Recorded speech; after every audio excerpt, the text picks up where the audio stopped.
Merci de votre fidélité. Bienvenue dans votre magazine. Ça fait débat. Alors, nous allons partir aux États-Unis, précisément à New York, avec cette 69e session ordinaire de cette Assemblée générale de l'ONU.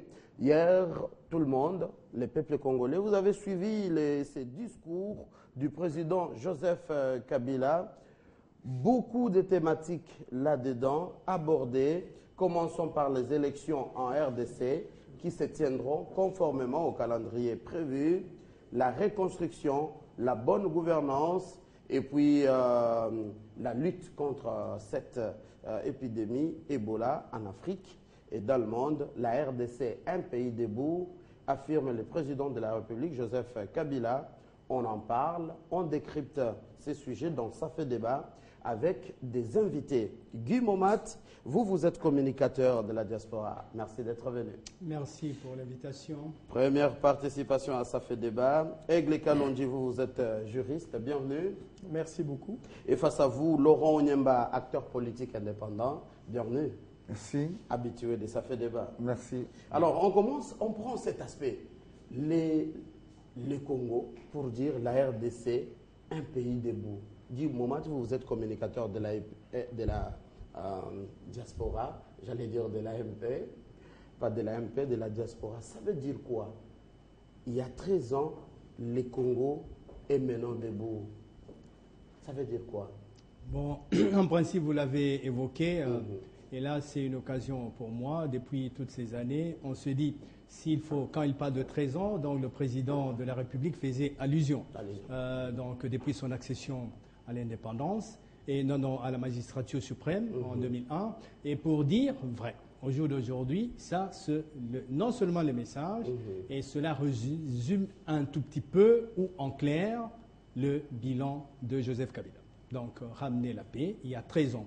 Il prend le pays au bord de l'éclatement. Sachez que plus de 50 % du territoire national se trouve entre les mains des rébellions. On est à l'Est, il y a l'RCD Goma, et tout le monde croyait justement à la balkanisation de ce pays. Et un jeune, 29 ans, qui arrive, tout le monde dit « Ah bah, on lui donne 6 mois » et que dans les plans qui étaient concoctés, dans 1 année, 2 ans était beaucoup pour que la RDC puisse être balkanisée.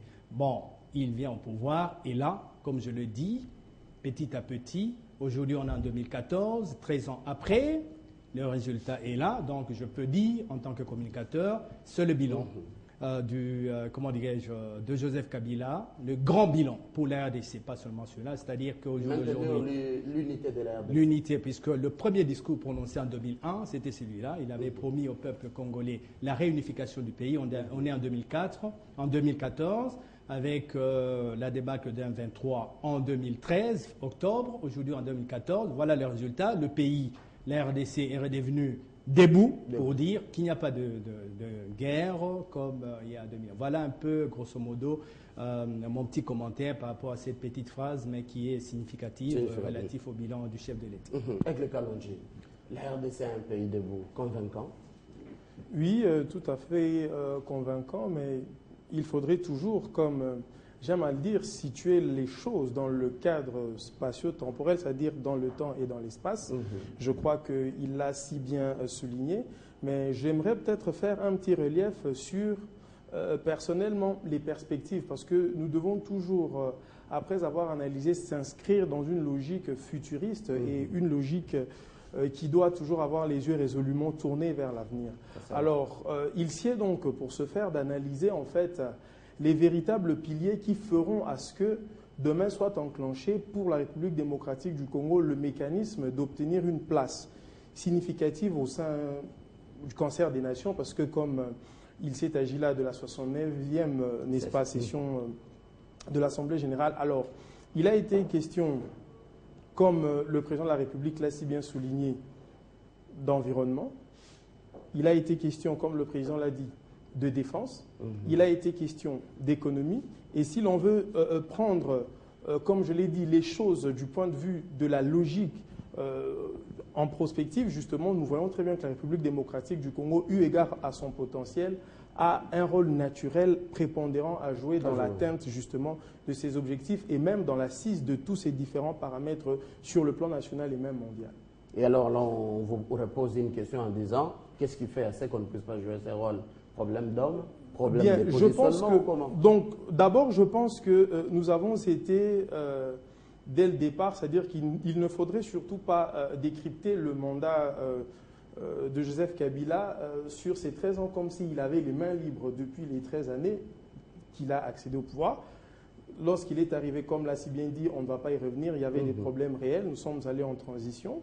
Après la transition, la guerre a été imposée, il fallait mettre fin à la guerre, il fallait. Et aujourd'hui, je pense que plus que jamais, c'est à ces actes que nous allons le juger parce que sur le plan pratique et pragmatique, il dispose aujourd'hui de tous les leviers et des mains totalement libres pour pouvoir agir. Et donc là-dessus, je pense que les yeux de tous les Congolais sont rivés vers lui aujourd'hui et c'est à partir de ce moment-là que nous saurons réellement décrypter la quintessence justement de cette problématique et de cette question. Donc jugeons aux actes dès lors que maintenant il a la liberté d'action, d'impulsion et même de coercition. Là, voilà. Un bon discours pour vous, Laurent Onyemba, le discours du président Joseph Kabila, très centriste, mais avec beaucoup d'analystes qui ne sont pas d'accord. On dit il n'y a pas eu de précision sur les faits. Le président n'a pas touché au vrai problème de la nation congolaise. Les élections à venir, il a annoncé, bien sûr, sans préciser la date, il va respecter le calendrier. Quel calendrier de la CENI, toujours confronté à une opposition ici en interne. Les Congos se portent debout, convaincus, vous, comme acteur politique indépendant? Merci beaucoup Mathieu pour l'invitation. Je pense que, à mon avis, je vais terminer par la conclusion, le Congo est plutôt à genoux. Il ne dort pas, il n'est pas debout, le Congo est plutôt à genoux. Vous le mettez juste au juste milieu. Pourquoi le Congo est à genoux? Parce que depuis les grands discours du président Mobutu, je suis hostile comme analyste et comme un observateur avéré de la société congolaise, que nous sommes comme ça endormis par toutes les belles phrases du monde. Vous vous rappelez que dans ces pays, on a dit Congo, scandale géologique, Congo, scandale humain. Je voulais dire, tous les attributs du positivisme sont utilisés dans notre pays, depuis Mobutu jusqu'à ce jour. Et si vous faites chaque fois que vous analysez quelque chose, il faut une approche diachronique et une approche synchronique. Si vous lisez les 3 derniers discours du chef de l'État à l'ONU, vous allez vous rendre compte qu'il y a des phrases qui reviennent. Moi, je ne parle pas que des élections parce que j'estime pour moi que les élections, ce n'est pas un problème du Congo, c'est une question d'Afrique. C'est une parodie de la volonté populaire. Et ça, je ne le dis pas politiquement, je le dis scientifiquement et je peux le démontrer. Malheureusement, on n'a pas beaucoup de temps. Je pense que GMK pourra voir la question du temps de ça fait débat. Et pourquoi je le dis? Si vous rentrez au fond, nous sommes en face d'une CENI qui est née dans le contexte que nous connaissons, qui a lancé un calendrier dans le contexte que nous connaissons. Nous connaissons les implications de ce calendrier par rapport au calendrier normal d'une élection et d'un mandat de chef d'État qui doit se finir en 2016. Et donc, il y a un débat entier. C'est pourquoi je dis que le chef de l'État n'a pas fait un discours que j'attendais. Le discours a deux dynamiques. Première dynamique, c'est que ce discours retrace impérativement le bilan de l'homme. Et le bilan de l'homme Kabila est mitigé. Mitigé pourquoi? Parce que dans ce pays, depuis le départ du président Mobutu, évidemment, nous avons connu des problèmes. Il fallait rappeler qu'il y a l'avènement de l'AFDEL. Avec l'avènement de l'AFDEL, l'AFDEL arrive à Kinshasa. Il y a comme ça une sorte de tâtonnement dans la gestion. On ne peut pas refuser à l'AFDEL cet tâtonnement parce que c'est quand même une rébellion. Et puis, naît le RCD du fait, n'est-ce pas, des accords qu'il y a eu entre les partisans de l'AFDEL. Alors, le RCD arrive à Kinshasa avec tout ce que nous savons. Et puis, le RCD laisse une branche que j'appelle la branche oubliée les CNDP, ça veut dire la branche militaire, avec d'autres revendications, et la branche militaire trouve un compromis, et ils oublient d'autres revendications, et naît le M23. Je ne justifie jamais la guerre, je suis un pacifiste. Mais voilà le parcours, parce que quand on parle du RCD, parfois on oublie qu'il y a la FIDEL, et la RCD n'a été qu'une revendication de la FIDEL. Et donc c'est un jugement qu'il faut prendre de façon globale. Deuxième approche, l'homme de Kabila. C'est clair, mine de rien. Vous n'allez pas comparer la rébellion de RCD Goma et de l'AFDEL. J'ai pensé que j'avais la parole. Il permet de lui répondre tout à l'heure. Peut-être que c'est une autre conception. Moi, je dis ça fait débat. Bon, le jugement du président Kabila, comme individu, est tout à fait positif parce qu'il a quand même amené la paix.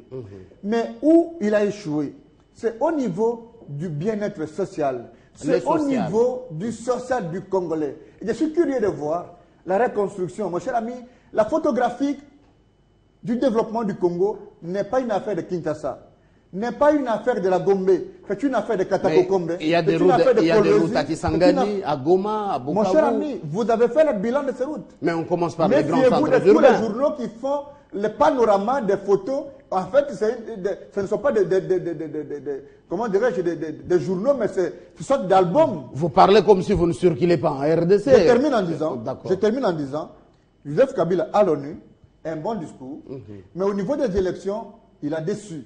Les Congolais avaient besoin, parce qu'il y a quand même eu un bruit dans la capitale sur la révision constitutionnelle. On aurait bien voulu que le chef d'État dise à la tribune de l'ONU, par exemple, que je ne me représente pas. Qu'ils disent exactement, et avec date à l'appui, à quelle échéance nous avons des élections. Sur la reconstruction, on ne refuse pas la reconstruction, mais c'est trop peu. Sur la paix, on sait qu'il a fait des avancées et la paix est le soubassement de tout développement. Mais de dire qu'on est déjà debout et que j'entends sur ce plateau qu'on peut déjà actionner ou agir, je me dis tout de suite que nous nous trompons. Parce que nous avons le plus grand rendez-vous avec l'histoire, c'est le bien-être social. Tant que nous n'avons pas le bien-être social, eh bien, c'est une ruine. Presque au cas d'un polichinelle, comme je l'ai toujours dit. C'est un peu aussi. Il faut préciser. Il faut aussi regarder votre timing de crainte de partage de parole. D'accord. Bon, juste un rectifier. Heureusement que dans ses propos, il s'est un peu, rébuffé. Je comprends un peu. Il dit que la paix, c'est le socle de tout développement. Voilà. Au jour d'aujourd'hui, qui pouvait, on est en 2014, si ce pays, la RDC, pouvait être balkanisé, je serais bien content de voir mon ami ici parler du développement de la RDC. Le plus grand bilan pour la RDC en 2098. Ce pays, nous sommes ici, vous êtes à l'aise, vous pouvez circuler. Mais sachez qu'en 98, ce pays allait basculer, on allait perdre ce pays. Et il a fallu qu'il y ait quelqu'un avec une vision. Et aujourd'hui, et je me dis, c'est pourquoi je me suis dit, au jour d'aujourd'hui, le grand bilan de 13 ans, puisque je dis là, c'est pour mettre un peu fin, puisque quand on dit oui, c'est le grand bilan, on peut dire le social, tout ça, bon, il faut être, comment dirais-je, il faut être logique. On ne peut pas parler du ventre tant qu'il y a un impératif plus primordial que le manger, puisque quand il y a la guerre, tout le monde n'aura pas faim. Donc il fallait même à la guerre, on mange. J'imagine. On va donner votre point de vue. Donc voilà un peu ce que je voulais dire. Au jour d'aujourd'hui, c'est une occasion pour moi, puisqu'on entendait depuis des années. Ça fait Kabila 11 ans, il est là-bas, qu'est-ce qu'il fait? Je dis, c'est un petit esprit mesquin, vous comprenez? Pour tout Congolais patriote qui fait le cheminement de ce pays, devait se dire, et le grand défi que le Congo avait à faire, c'était cela. Je vis à Londres. Je vous dis une chose. Peut-être que d'ici, on ne comprend pas la chose. Je suis reçu comme analyste à Al Jazeera English en 2010 sur le plateau. Tout est concocté. Le message, le cheminement, c'est que la RDC peut être gouvernée séparément. Il y avait des investisseurs, il y avait des lobbies financiers qui étaient prêts à coopérer avec les fractions à l'est de la République. Voilà le plan de balkanisation. On est en 2010. Je me dis, au jour d'aujourd'hui, comme on est arrivé maintenant, nous devons dire que cela est fait, que tout Congolais puisse savoir que c'était un grand travail que Kabila a battu. 6 mois, il arrive, mais tout le monde disait que dans 6 mois, c'est un jeune garçon, 29 ans, inexpérimenté, mais il a surpris tout le monde. Ça d'accord. Répondez à des questions claires. Bien spécifiques. Quand il dit, pour lui, les Congos n'est pas debout, les Congoïstes au juste milieu à genoux, parce qu'il y a un rendez-vous qui manque toujours. Non, je disais, heureusement, quand on commence, il a dit qu'il n'a pas suivi